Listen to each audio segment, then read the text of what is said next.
అంటే అంత అఖండమైన విజయాన్ని సాధించాం.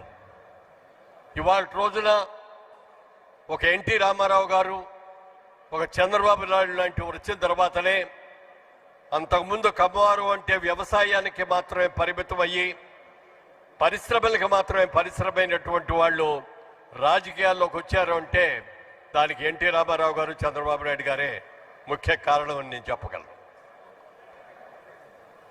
తమిళనాడు నుంచి కూడా మన సోదరులు వచ్చారు, ఎంపీ గారు కూడా. తమిళనాడులోకి వెళ్ళి చూస్తే దాదాపుగా 40% మంది తెలుగు వాళ్ళు ఉన్నారు తమిళనాడులో. ముఖ్యంగా కోయంబత్తూరు చూసుకుంటే అక్కడ ఇండస్ట్రీ జీడి నాయుడు గారు లాంటి గొప్ప ఇంజనీర్ లాంటి వాళ్ళు కానీ, లక్ష్మీ ఫిల్మ్స్ కానీ, లక్ష్మీ మిల్స్ కానీ, పిఎస్జీ మిల్స్ కానీ, ఇవన్నీ కూడా ఎన్నో ఇండస్ట్రీస్ అక్కడ పెట్టిన వాళ్ళందరూ కూడా మన ఆంధ్రప్రదేశ్ నుంచి, తెలుగు రాష్ట్రాల నుంచి ఎప్పుడో 3-4 తరాల క్రితం అక్కడికి వెళ్ళిపోయి సెటిల్ అయిన వాళ్ళందరూ అద్భుతంగా ఉన్నారు. నేను సినిమా ఇండస్ట్రీకి వెళ్ళకముందు నా వ్యాపారం విజయవాడలో చేసుకుంటూ ఉండేవాడిని.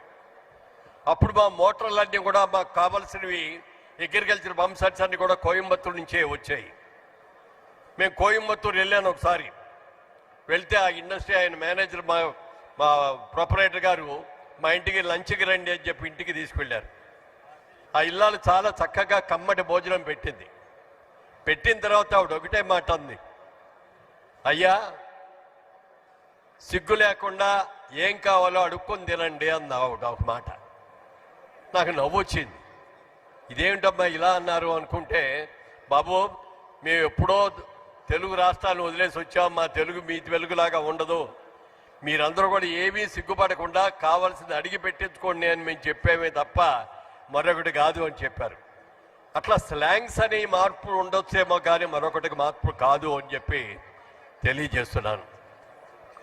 గతంలో కర్ణాటక రాష్ట్రంలో సుబ్రహ్మణ్య నాయుడు గారు వాళ్ళందరూ కూడా వచ్చారు. బెంగళూరులో ఒకసారి కమ్మ మహాసభ జరిగింది. అక్కడ ప్యాలెస్ గ్రౌండ్స్లో చేశారు. ఎంత అద్భుతంగా చేశారంటే, మాట్లాడు, 1,00,000 మంది పైగా ఆ రోజున కమ్మవారు అక్కడికి వచ్చారంటే, నేను నా జీవితంలో ఎప్పుడూ అంతమంది కమ్మవారిని ఒక వేదిక దగ్గర ఒక సభలోనూ చూడటం అనేది జరగలేదు. అదే ఫస్ట్ టైం. అంత అద్భుతంగా వచ్చారు. ఇవాళ కర్ణాటక రాష్ట్రంలో వ్యవసాయదారులు ఎవరు అంటే కమ్మవారు అని చెప్పి మనం ఘనంగా చెప్పుకోగలం. అలాంటి సభని తొందరలో మళ్ళీ కర్ణాటకలో కూడా చేయబోతున్నామండి అని చెప్పి సుబ్రహ్మణ్యం నాయుడు గారు చెప్పారు. చాలా సంతోషం అండి.